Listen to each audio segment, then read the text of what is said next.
Good morning student, welcome back to Makam online classes. Student, last topic में हमने stack के बारे में पूरा पढ़ लिया था कि स्टैक किसे कहते हैं और स्टैक पे किस प्रकार से हम कार्य करते हैं, ठीक है। और स्टैक के उपयोग भी हमने पढ़ लिए थे, समझ लिए थे कि स्टैक का उपयोग हम किस प्रकार से करेंगे। आज हम पढ़ेंगे बच्चों क्यू। क्यू का मतलब होता है पंक्ति। अब क्यू को एक और नाम से बोलते हैं लिफो। लिफो मतलब होता है first in first out. First in first out का मतलब है कि जो तत्व पहले आएगा वो तत्व पहले जाएगा। अब आपको ये चीज पता ही है बच्चों कि पंक्ति मतलब क्यू। क्यू हम कैसे बनाते हैं बच्चों? ऐसे बनाते हैं, मान लीजिए ठीक है। अब आपको पता है कि क्यू के दो एंड होते हैं, मतलब दो सिरे होते हैं, मतलब जैसे एक तो ये और एक ये, इसे बोलते हैं हम फ्रंट एंड। फ्रंट एंड और इसे बोलते हैं हम रियर एंड। फ्रंट एंड और रियर एंड। अब जरा सोचिए, क्यू के अंदर जो पहले आया था वो पहले जाएगा। जैसे हम खड़े हैं लाइन के अंदर, तो हम पहले खड़े होंगे तो हमारा नंबर पहले आएगा और हमारा काम पहले खत्म होगा तो पहले चले जाएंगे। उसी प्रकार से क्यू के अंदर भी जो डाटा पहले आता है वो पहले ही चला जाता है। जैसे बोलते हैं फर्स्ट इन फर्स्ट आउट। जो पहले आया वो पहले चला जाएगा, ठीक है। जैसे यहाँ एलिमेंट है 2, 4, 6, 8, 10। तो अब पहले 2 क्या होगा? चला जाएगा, काम करने के बाद में क्यों चला जाएगा, फिर 4, फिर 6, फिर 8, फिर 10, ठीक है। और कोई नया एलिमेंट आएगा, कोई पीछे से आएगा, तो कोई आएगा बाद में, तो क्या लगेगा? एक और पीछे, मतलब 10 के पीछे जो आएगा लेट वो पीछे खड़ा हो जाएगा, रियर एंड से एंटर होगा। मतलब कहने का मतलब है कि क्यू के अंदर हम ऐसे एक लिस्ट बनाएंगे, क्यू लिस्ट बना देंगे और उसके अंदर एलिमेंट को पीछे से मतलब रियर एंड से एंटर करेंगे हम। समझने बात बच्चों? और फ्रंट एंड से डाटा को रिमूव करेंगे, उसे ही हम बोलते हैं क्यू।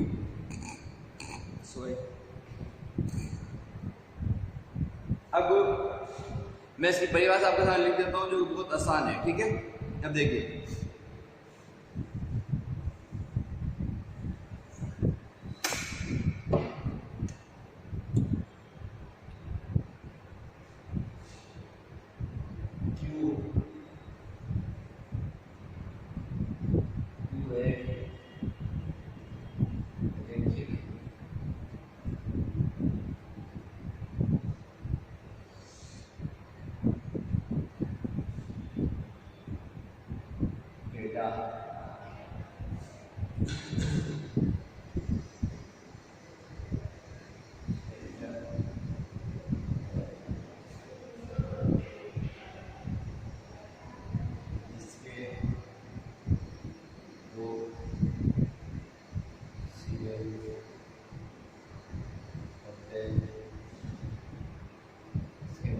होता है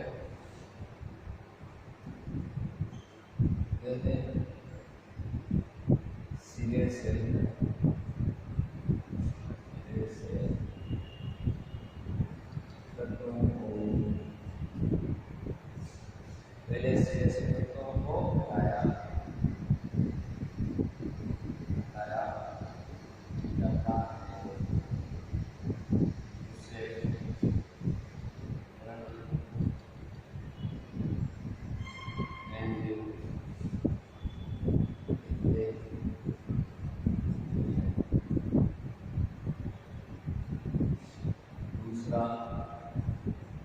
दूसरा सीधा, दूसरा सीधा, तो दूसरा सीधे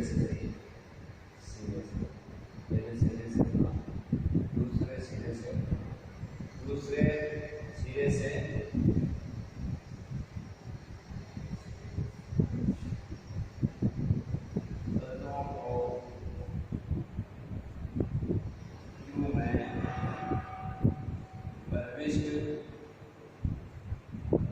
करते जिसे रियल एंड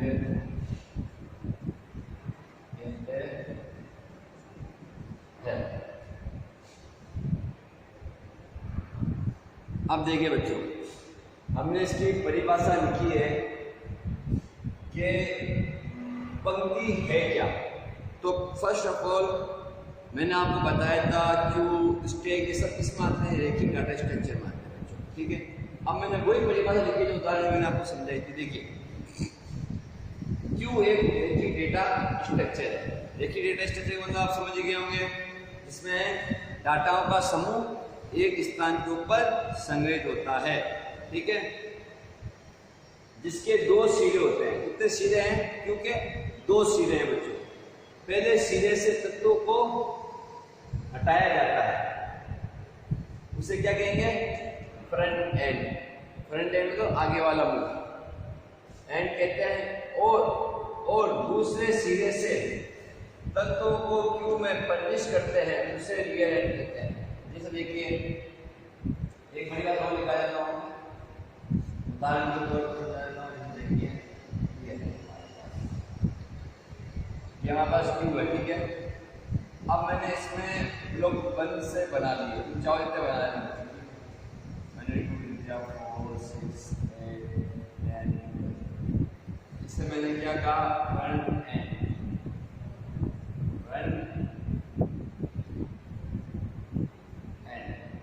और इससे मैंने क्या कहा? रियल। ये हमारी क्या होगा बेटा? ये हमारी होगी पंक्ति क्यू। क्या भाई? क्यू। अब आप देखिए बच्चों, इसके अंदर मैंने ये तत्व यानी एलिमेंट लिख दिए हैं। आप चाहो तो इसमें हिंदी में ऐसे लिख सकते हो कि भाई एलिमेंट है, क्या है? एलिमेंट ऐसे लिख सकते हो आप, एलिमेंट भी लिख सकते हो, क्योंकि सब क्या है? एलिमेंट ही है हमारे। 2 4 6 8 10 12 क्या है हमारे? एलिमेंट है। आप एलिमेंट भी लिख सकते हो या ये नंबर भी लिख सकते हो डायरेक्ट। अब देखो बेटा, इसमें क्या है? फ्रंट एंड है, ये क्या है? रियर एंड है। अब देखो फ्रंट एंड से क्या करेंगे? तत्व को हटाएंगे, मतलब हमारे एलिमेंट को हटाएंगे। 2 4 6 8 ऐसे, ठीक है। जैसे लाइन के अंदर होता है, पंक्ति का मतलब क्या होता है? लाइन। और लाइन में हम क्या करते हैं? जो पहला आता है वो पहला अपना काम होते चला जाता है। उसी प्रकार से क्यू के अंदर भी जो डाटा पड़ा होता है बच्चों, उसमें अगर कार्य पूरा हो जाता है तो क्या हो जाता है? क्यू खाली हो जाती है, पूरी समाप्त कर देते हैं उस कार्य को। तो डाटा पर कार्य एक एक करके होता है। जैसे ये डाटा था हमारा 2 नंबर का, तो उसमें पहले कार्य होगा, फिर 4 पे, फिर 6 पे, फिर 8 पे, फिर 10 पे, फिर 12 पे, और ये कार्य होने के बाद में ये डाटा आगे चला जाएगा प्रोसेसिंग में, ये मेमोरी खाली जाएगी, ठीक है। अब कोई नया डाटा हमें डालना है कार्य करने के लिए, तो हम रियल एंड की सहायता से नए डाटे को एंटर करेंगे क्यू के अंदर। और क्यू के अंदर जो भी डाटा प्रवेश करता है वो किसकी सहायता से जाता है? रियल एंड की सहायता से। रियल का मतलब पिछवाड़ा, पीछे की तरफ से, ठीक है बेटा। तो समझ गया आप क्यू का मतलब। अब देखिए आप, हम कहते हैं जैसे नया पॉइंट चलते हैं। अब देखिए छोटा क्वेश्चन आता है आपके,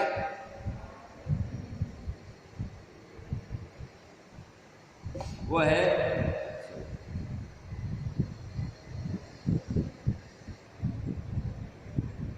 क्यू का उपयोग। क्या आता है? क्यू का उपयोग इंपॉर्टेंट है, थोड़ा सा पूछते हैं क्यू का उपयोग क्यों करते हैं। पंक्ति लिख देता हूँ मैं, इंग्लिश में लिखना होगा सामने क्यू का उपयोग। अब देखिए उपयोग क्यों करते हैं।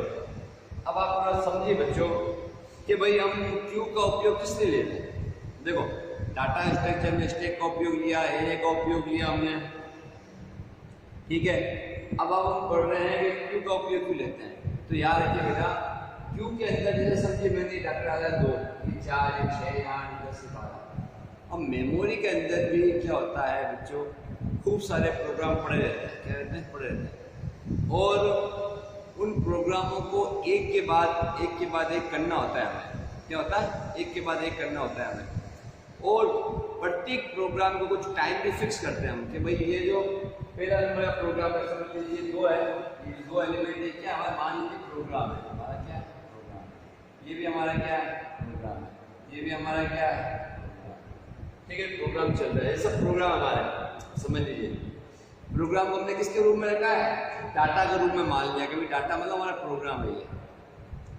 अब कंपाइलर क्या करता है कि कंपाइलर को पता होता है कि सबसे पहले ये प्रोग्राम चलेगा तो उससे पहले लगेगा, उसके बाद ये चलेगा, उसके बाद ये, उसके बाद नंबर वही जमा करता है। तो कंपाइलर जब भी किसी भी प्रोग्राम को निष्पादित करता है तो सबसे पहले आगे रखता है, ठीक है बेटा। और उस समय वो क्या करता है, क्यू का उपयोग करता है। किसका उपयोग करता है, क्यू का। और क्यू के साथ साथ बेटा वो टाइम शेयरिंग ऑपरेटिंग सिस्टम काम में लेता है। क्या काम में लेता है, time sharing operating system. Time sharing operating system बेटा ऑपरेटिंग सिस्टम का पार्ट ही है, ठीक है। मगर इसके अंदर प्रत्येक प्रोग्राम जो हम कंप्यूटर को यूज करते हैं तो प्रोग्राम रन होते हैं, उन प्रोग्रामों को टाइम शेयरिंग ऑपरेटिंग सिस्टम क्या करता है, क्यू के अंदर संग्रहित करेगा और प्रत्येक प्रोग्राम को एक टाइम देगा निश्चित कि इतना टाइम होते तुम्हें निष्पादित यानी एग्जीक्यूट हो जाना है, ठीक है, ज़्यादा टाइम नहीं लगना चाहिए। जैसे मान लीजिए आपके कंप्यूटर में बहुत सारे सॉफ्टवेयर अपलोड हुए हैं, ठीक है। अब आप जिसको यूज में लेते हो उसे क्लिक करते हो, जैसे ही क्लिक किया कुछ सेकंड में सामने खुल जाता है वो। तो कंपाइलर ने इसी प्रकार से सॉफ्टवेयर को रख रखा है प्रोग्रामिंग के अंदर कि जब यूजर कोई चीज़ का उपयोग लेता है तो वो विद इन द टाइम के अंदर खोल के देता है, और जो हम उस पर कार्य करते हैं वो कार्य भी टाइम के अंदर होता है। इसलिए ही जो हमारा ऑपरेटिंग सिस्टम है, ठीक है, वो ऑपरेटिंग सिस्टम क्या काम में लेता है, क्यू को काम में लेता है।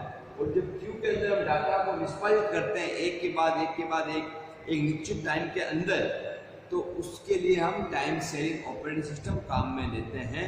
और टाइम शेयरिंग ऑपरेटिंग सिस्टम सदैव क्यू के अंदर ही डाटा को रखता है और प्रोग्राम को निष्पादित करता है। डाटा मतलब क्या, हमारा प्रोग्राम को निष्पादित करता है, ठीक है बच्चों।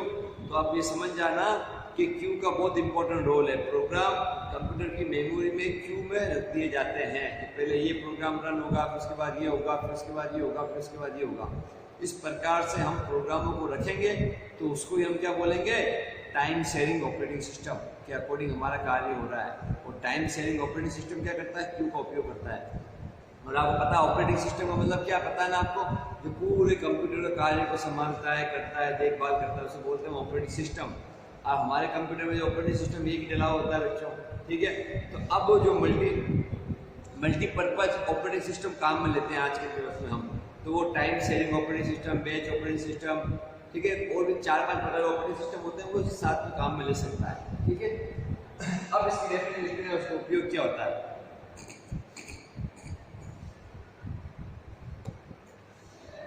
देखो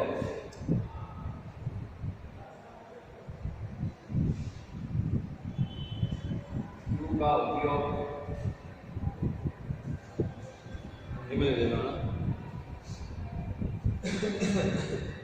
क्यू का उपयोग time sharing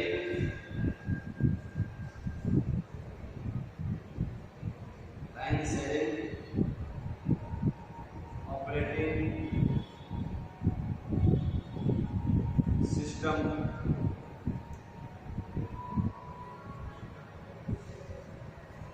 time sharing operating system पंक्ति तकनीक का उपयोग टाइम शेयरिंग ऑपरेटिंग सिस्टम में किया जाता है, जहां प्रत्येक प्रोग्राम, अब प्रोग्राम डेटा, ठीक है, या प्रत्येक प्रोग्राम, अब मैंने समझाने के लिए लिखा प्रोग्राम या डाटा, ये समझ लो डाटा, ठीक है, प्रोग्राम जहाँ प्रत्येक प्रोग्राम को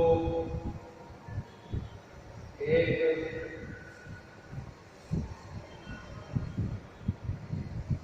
निश्चित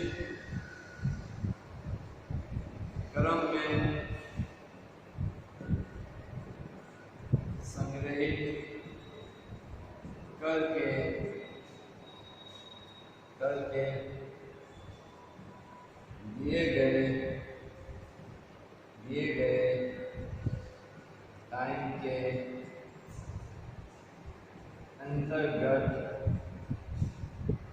गए टाइम के अंतर्गत निष्पादित करना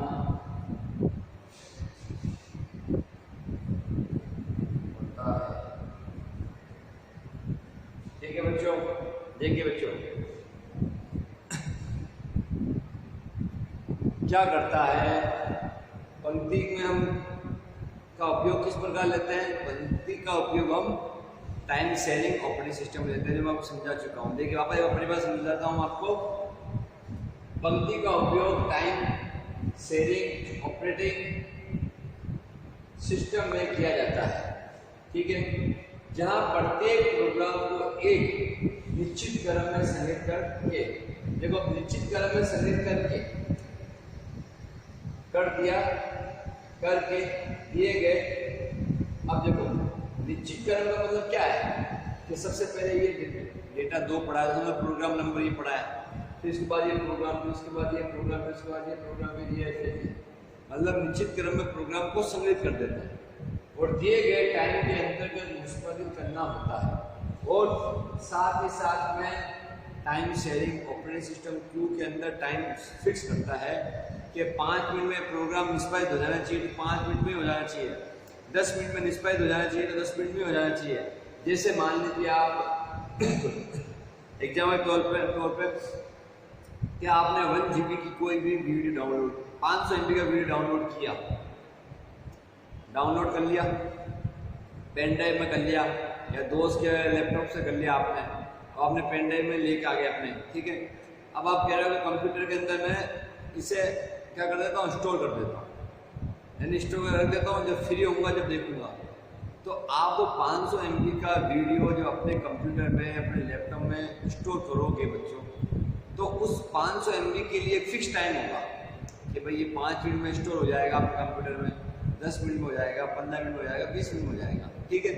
तो टाइम दिया होता है, उसके लिए कंपाइलर टाइम देता है कि भाई ये 500 MB का है, तो ये जो 500 MB का डाटा है, ये प्रोग्राम समझिए डाटा ना डेटा, ये 500 MB का डेटा कितनी देर के अंदर मेरे कंप्यूटर के अंदर संग्रहित होगा, तो पहले से टाइम देना पड़ता है उसे, ठीक है। इसी प्रकार से प्रत्येक डाटा को टाइम देते हैं और उसके अकॉर्डिंग ही कार्य किया जाता है।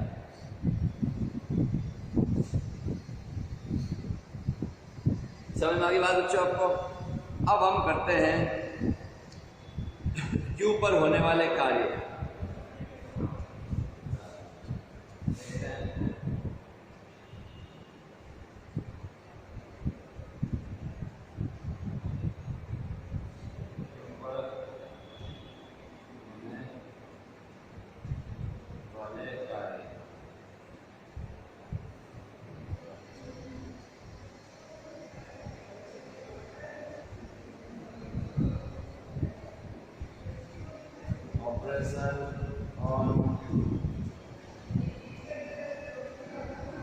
ठीक है बच्चों, अब क्यू पे 3 प्रकार के ऑपरेशन होते हैं।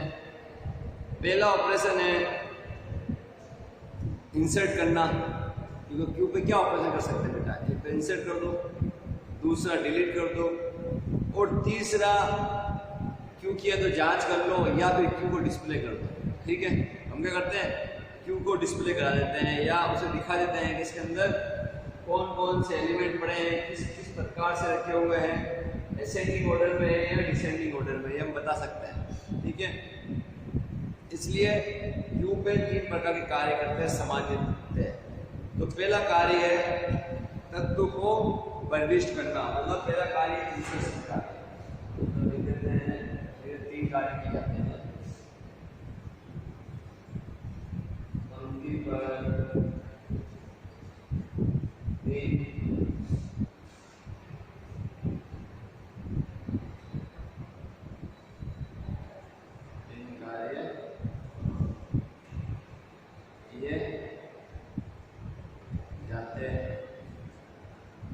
जैसे पहला है बेटा तत्वों को प्रविष्ट करना, तत्वों को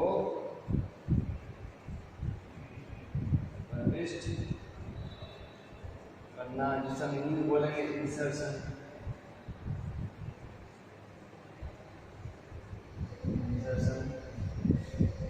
ऑपरेशन। ठीक है बेटा,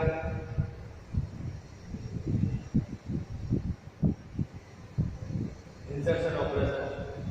दूसरा है, सेकंड नंबर है डिलीट करना, तत्वों को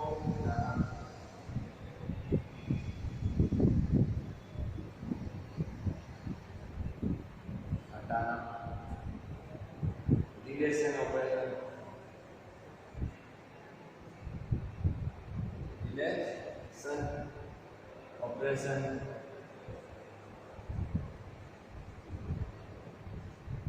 और तीसरा है बच्चों हमारा डिस्प्ले करना, यानी प्रदर्शित करना,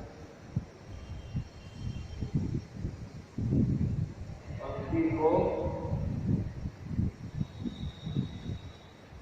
प्रदर्शित करना, यानी डिस्प्ले।